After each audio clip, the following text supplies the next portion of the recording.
글로벌 베이트 시간입니다. 최근에 CPI 발표 날과 그 다음 날의 주가가 좀 엇갈리는 흐름을 보이는 경향성이 있다라고 어제 글로벌 베이트 시간에 말씀을 드린 바가 있는데요. 오늘도 혼조세로 마무리를 했습니다. 다우존스 지수만 소폭 오름세로 마무리를 하면서 대형주들이 시장을 좀 지탱해줬다라는 해석이 가능할 텐데 일단 특징주들의 면면을 살펴보면서 우리가 어떤 종목에 투자해야 될까 꼼꼼히 짚어봐야 될 시기가 된 것 같습니다.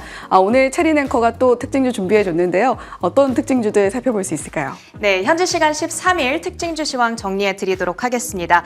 말씀 주신 것처럼 전일 급등했던 기술주들이 오늘은 숨고르기에 들어가면서 나스닥 지수가 0.5% 가장 큰 하락폭을 기록했고요. 그랬던 반면에 다우 지수는 그래도 강보합권에서 거래를 맞춰주는 모습 확인이 됐습니다. S&P 500의 11개 업종별 흐름 어땠는지 확인해 보도록 하겠습니다. 전일 기술주가 급 반등하기 전에 이틀 전 시장을 연상케 하는 흐름이 진행이 됐는데요. 소재와 에너지 섹터가 각각 1%대 오르면서 시장 대비 가장 선방을 해주는 모습이었습니다. 소재 섹터의 경우에는 중국 쪽에서 감산 결정이 전해지면서 구리와 채굴 관련 업체들, 프리포트, 맥모란 같은 종목들이 큰 폭의 상승세를 시연해줬고요. 에너지 섹터의 경우에는 우크라이나가 러시아의 원유 정제 시설을 공격했다라는 소식과 함께 유가가 급등하자 1%대 상승세를 나타냈습니다. 그랬던 반면에 기술주는 1% 가까운 하락으로 진행이 됐는데요. 그 안에서 종목별 흐름이 어땠는지 구체적으로 확인해 보도록 하겠습니다. 먼저 빅7, M7 종목들부터 확인을 해볼게요. 엔비디아가 최근에 투자 심리를 좌지우지하고 있는 모습인데요. 오늘은 1% 하락한 채 거래를 마쳤습니다. 종가 기준으로는 그래도 $908, 이 하락분을 많이 되돌려 놓은 채 마감이 됐고요. 밤사이 월가의 대표적인 강세론자죠. 제레미 시겔 교수가 AI 버블이 닷컴 버블 때와 같이 본격화된다면 엔비디아의 시가총액이 지금의 3배 수준에 달할 수도 있다라는 전망을 내놓기도 했다는 부분 체크를 해주시면 되겠습니다. 자, 기타 반도체 관련 주식들도 엔비디아와 덩달아 일제히 약세를 나타내는 모습이었습니다. 보시다시피 AMD와 마이크론 그리고 인텔의 주가가 3에서 4%대의 약세 흐름을 나타냈는데요. 인텔의 경우에는 간밤 전해졌던 한 가지 소식에 따라서 움직임을 나타냈습니다. 미국 국방부가 인텔에 대한 $25억 달러 규모 반도체 보조금을 철회하기로 결정했다는 소식이 전해졌습니다. 그러면서 연방 자금으로 나오기로 결정돼 있던 $100억 달러마저 온전히 받을 수 있을 것인가에 대한 의심이 시장에는 나오고 있는 상황이고요. 이에 따라서 인텔의 주가가 4%대 가장 큰 낙폭을 기록을 했습니다. 그런가 하면 엔비디아와 함께 AI 붐의 최대 수혜주로 꼽혔던 종목이죠. 슈퍼 마이크로 컴퓨터의 주가는 오늘 약세장 속에서도 선방을 하는 흐름을 나타냈습니다. 뱅크 오브 아메리카 측에서 매출 성장에 따른 추가적인 업사이드가 기대된다. 그러면서 목표가를 $240로 제시한 영향이 나오고 있고요. 지금보다 10%의 상승 여력을 예상한 것으로 확인할 수가 있겠습니다. 하지만 그 밖에 반도체주들이 일제히 약세를 나타내다 보니까 필라델피아 반도체 지수는 오늘 비교적 큰 폭의 하락을 나타낸 채 거래를 마쳤습니다. 지수 등락률을 보면은 2.5% 떨어지면서 4,870포인트 선도 반납한 채 거래를 마치는 모습이었습니다. 다시 히트맵으로 돌아가서요. 메타와 알파벳의 주가도 확인해 보도록 하겠습니다. 이 간밤 틱톡을 미국 시장에서 퇴출토록 한 일명 틱톡 금지법이 하원에서 통과가 되는 이슈가 있었죠. 초당적인 지지를 받으면서 통과가 됐습니다. 이제 상원에서도 과연 통과가 될 수 있을지 그 여부가 미지수인데요. 웨드부시의 댄 아이브스는 만약에 틱톡이 실제로 미국에서 금지가 된다면 그 확률을 한 25% 정도로 봤습니다. 만약 금지가 된다면 메타와 알파벳, 스냅 등의 종목들에게는 호재가 될 수 있다. 이런 평가를 전했습니다. 이에 따라서 알파벳의 주가가 1% 가까운 상승으로 진행 진행이 됐던 오늘장이고요. 반면에 중국 비즈니스가 중국의 비중이 상당히 큰 애플의 경우에는 영향을 조금 받아갈 수 있는 것 아니냐라고 하면서 1.2% 우려감에 받아가는 모습이었습니다. 자, 엔비디아를 제외한 기타 M7 종목들 중에서 오늘 가장 큰 하락폭을 기록했던 것은 다름 아닌 시클리컬 쪽의 테슬라가 되겠습니다. 4.5% 급락세를 나타냈는데요. 웰스파고가 테슬라에 대한 투자 의견을 기존 매도에서 비중 축소로, 즉 비중 축소로 하향한 영향을 받아가고 있습니다. 2025년 하반기에 출시될 모델2가 치열한 경쟁 속에서 과연 살아남을 수 있을 것인가, 이 부분에 대한 의문을 제기를 했고요. 목표가는 기존 $200에서 $125로 낮춰 잡았습니다. 오늘 종가 수준 대비해서 약 26% 정도 낮은 수준이 되겠습니다. 자, 그 밖의 특징주들 하나씩 차트를 통해 확인해 보도록 하겠습니다. 먼저 마이크로스트래테지인데요. 비트코인 관련주들이 오늘장에서 일제히 강세 흐름을 나타냈습니다. 비트코인 가격이 연일 3일 연속 최고가 행진에 달려간 데 따른 영향을 받아갔고요. 마이크로스트래테지의 주가는 11% 가까운 급등세로 진행이 됐습니다. 여행 테마 내에서 크루즈 관련주들 역시 동반 상승세를 나타냈는데요. 골드만삭스 측 애널리스트의 호평을 받아간 영향이었습니다. 업황 개선 및 가격 상승에 따른 회복세가 나타날 거다, 그러면서 매수 커버리지를 게시해줬고요. 카니발의 주가는 이에 따라서 오늘 2.5% 상승, 그리고 로열 캐리비안의 주가 역시도 상승세를 연출해줬습니다. 다음으로는 다우 구성 종목 가운데 인텔 다음으로 오늘 가장 많이 밀렸던 종목입니다. 바로 맥도날드인데요. 오늘 열렸던 투자자 컨퍼런스에서 이 맥도날드의 주 고객층에 해당하는 저소득층 소비자들이 요즘에 외식 대신 직접 장을 봐서 집에서 요리를 해먹는 트렌드가 있다라고 얘기를 했습니다. 이 같은 트렌드가 지속될 경우 맥도날드의 매출에는 부정적 영향을 미칠 수가 있겠죠. 이에 따라서 맥도날드의 주가는 3.9% 급락세를 나타냈습니다. 다음으로 실적 발표에 따라 움직였던 종목도 확인해 보도록 하겠습니다. 이 미국판 다이소로 불리는 종목이죠. 달러트리인데 EPS가 2.55달러로 나오면서 예상치였던 2.65달러를 밑도는 수준이었고요. 매출 역시도 86억 4천만 달러 로 기대치였던 86억 7천만 달러를 소폭 밑도는 수준으로 나왔습니다. 이에 따라서 달러트리의 주가 15% 가까운 급락세로 진행이 되는 오늘장이었습니다.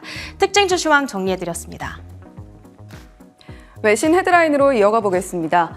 간밤에는 또 여러 가지 이슈들이 나왔는데 CPI 발표일 이후에 시장이 참 요동치고 있습니다. 이제는 PPI를 대기하고 있는 상황 속에서 어떤 이슈들이 불거졌는지 첫 번째 헤드라인부터 함께 살펴보시죠. 첫 번째 헤드라인은 EU의 AI 규제법 이야기입니다. 앞서서 체린 앵커도 언급을 해줬듯이 필라델피아 반도체 지수가 간밤에 2% 넘게 큰 폭의 내림세를 보여줬는데요. EU의 이 광범위한 AI 규제안도 반도체 종목들 전방위적으로 빠지는데 영향을 미친 것으로 풀이가 됩니다. 어떤 내용들이 담겼는지 함께 살펴보시죠.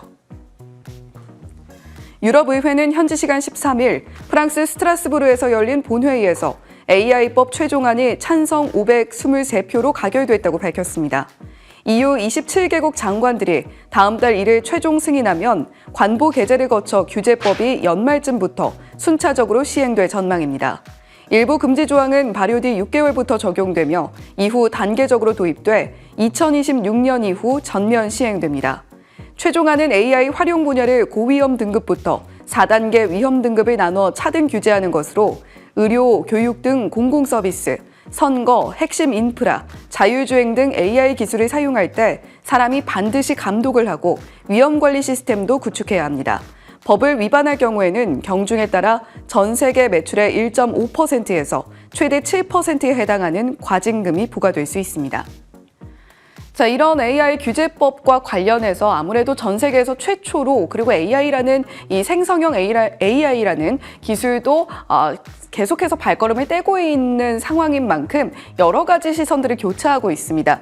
일단 티에르 브루통 EU 시장 집행위원의 경우에는 앞으로 유럽은 신뢰할 수 있는 AI 글로벌 표준이 될 것이다 라는 이야기를 내놓은 반면 기업은 너무 광범위한 규제가 적용되기 때문에 상당히 우려스럽다라는 입장을 속속 내고 있는데요.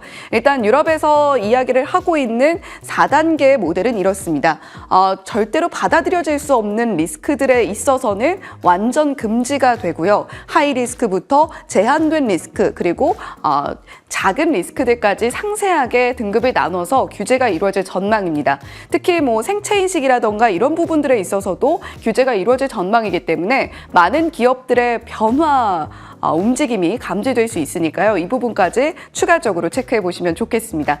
두 번째 헤드라인으로 이어가 보겠습니다. 이번에는 앞서서도 이야기가 나왔습니다만 틱톡 금지법, 일명 틱톡에 대한 법안이 하원에서 가결이 됐습니다. 이 소식이 앞으로 미국과 중국의 관계에까지 영향을 미칠 수 있다는 우려가 나오고 있는데요. 어떤 내용들이 담겼고 앞으로의 추이는 어떨지 한번 살펴보시죠.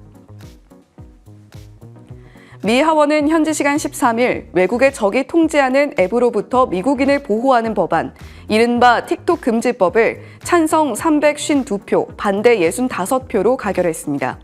이는 여야 대부분이 초당적으로 처리한 것으로 뉴욕타임즈는 이를 두고 선거가 있는 해에 중국을 정면 겨냥한 법안이 광범위한 지지로 일방적으로 통과됐다고 논평했습니다. 법안은 미국에서 중국 등 적대국이 통제하는 앱의 배포, 유지, 업데이트를 불법화하는 내용을 담고 있습니다.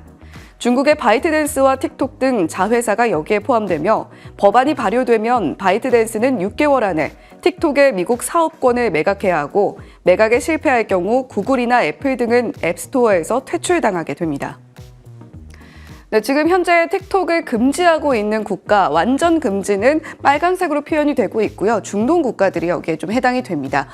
반면에 미국도 이번에 완전히 금지가 된다라고 한다면 물론 약간의 이 미국에 매각을 해야 된다라는 전제 조건이 깔려 있기는 합니다만 중국과의 관계에 있어서도 우려스러운 점들이 한두 가지가 아니다라는 이야기가 나오고 있습니다. 미국도 빨간색으로 변하게 된다라고 한다면 태양광 패널이라던가 기존의 반도체에 대한 더 강력한 규제라던가 이런 부분들이 신설될 수 있기 때문에 미중 간의 관계, 이 대선의 화두로 떠오른 데 이어서 앞으로 국제관계 질서에까지 영향을 미칠 수 있다는 우려가 나옵니다.